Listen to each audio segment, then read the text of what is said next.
It's time now for Perspective. A typical guidebook to Paris will be illustrated with the Eiffel Tower, of course, accompanied by a woman wearing a beret or possibly a man with a baguette. And 99% of the time, they'll be white.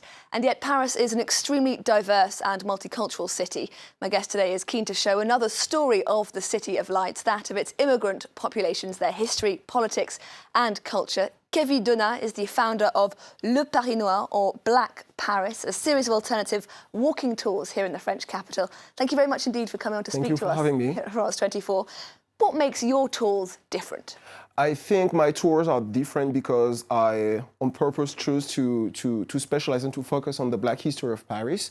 I wanted to try to show a different perspective on the city. I love to tell people that France is the most visited country in the world, that people have a lot of ideas and images in their mind about Paris, and Black people is not really a part of it. So this is how it started for me.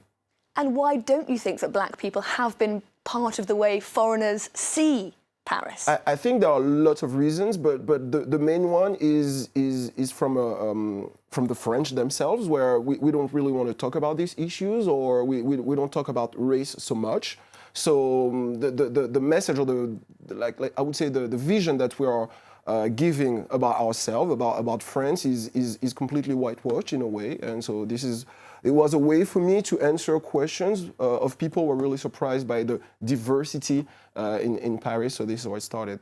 And you cover neighbourhoods that a lot of foreigners and some Parisians aren't familiar with. Yes. So I do two different tours, two main tours. One is on the left bank between the Latin Quarter and Saint-Germain, some of the most visited, most famous neighborhoods in Paris. But I also go on the right bank between Pigalle and Château Rouge, Barbès, that people call Little Africa in English. So I wanted to show both sides. One is a little bit more, I would say, historical. So we talk about a colonial French history on the left bank with people such as Alexandre Dumas. We talk about what is being Black, about the way we talk about racial ambiguity in France. And on the right bank, it's more about Black communities or African diaspora nowadays, 21st century.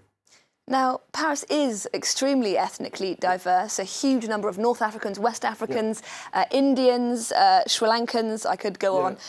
Why is it, do you think, that these communities have been so historically marginalised? Is it just a kind of a quirk of history, or is there something more sinister going on here? It's hard to tell. I think it's 100% political.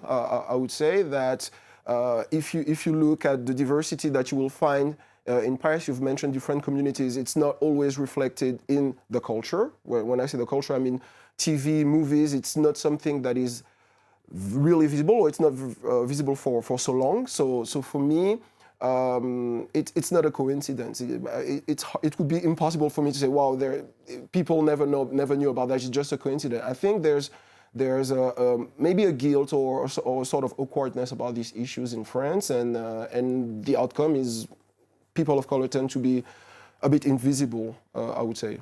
And there is that sort of awkwardness. I mean, I think I'm right in saying that the French census doesn't even ask your race. For people in Britain, in the US, that might seem very strange. Yes, that's right. It's something that I usually talk about in the introduction of the tour when I have what we call Anglo-Saxons in France, or British people, American people. I tell them that France probably has the most diverse population in Europe. But I say probably because we don't have numbers about it. And when I say we don't have numbers about it, people say, oh, you don't have a census in France? And yes, we do. We have a census, but we ask lots of questions, nothing about race or ethnicity. And is that something that you think should maybe be seen to, be changed? I think there has to be a discussion about it. It's hard to tell people, well, it's a social construct, we're not going to talk about it, so let's not be divided and let's not talk about it. It's, yes, a way to be united, but it's also a way to erase difficult conversations you don't want to have. An example I talk about is in America, you guys have a lot of discussions about mass incarceration of young Black people, and it's because you know how Black people are in the country and how many Black people are in prisons. In France, we're like, we don't know what you're talking about. Those figures don't exist. We don't know what you're talking about. So yeah, sometimes it shows something, I don't know, a bit problematic, I think.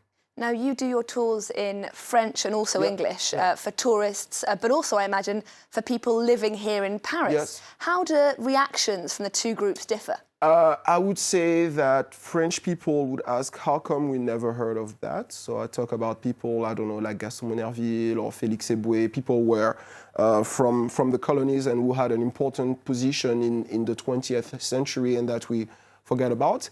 And people visiting France, their questions are more about how is the Black experience in France in 2019. So that's, I would say, the main difference, yeah.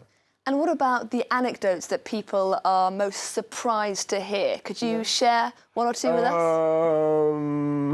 Well, French people are usually surprised about the origins of Alexandre Dumas. So Alexandre Dumas, one of the most important writers in France, he was a quadroon, he was 25% Black. And usually on TV, he's represented as a white person. We don't really talk about that. So that's an anecdote I really catch people's attention. And in English, I'm not sure people are usually very surprised to know that there were many writers, Black writers from America, such as James Baldwin, for instance, who spent a long time in Paris. And so all the anecdotes about the lives of these great artists tend to surprise people. Now, you've been doing this for a few years now.